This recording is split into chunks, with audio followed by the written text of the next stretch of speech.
يستعمل أحد الأشخاص الجن، وعند سؤاله بأنك تشرك بالله قال إن هؤلاء الجن مسلمين ويخدموني بدون أن أشرك بالله وأذبح لهم. هل يوجد جن مسلمون وهل يمكن استخدامهم وما حكم هذا العمل؟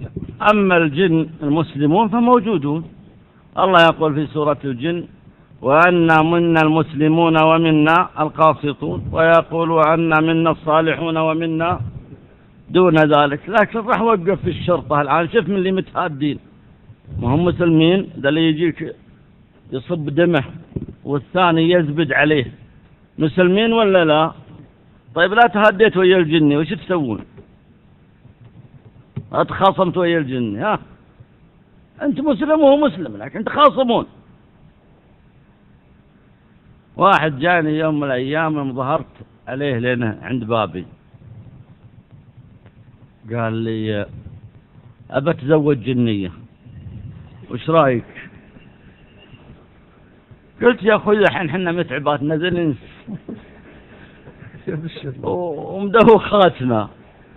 طيب لا تخاصمت وياها وش تسوي انت وياها؟ حنا نزل تعبانين منها، وش تبيني؟ والله انا ما اشير عليك ولا انصحك. اين انا والله اخينا الان متعباتنا الانسيات وافعاتهم فقط الانسان، وبعد يجيب لنا جنيه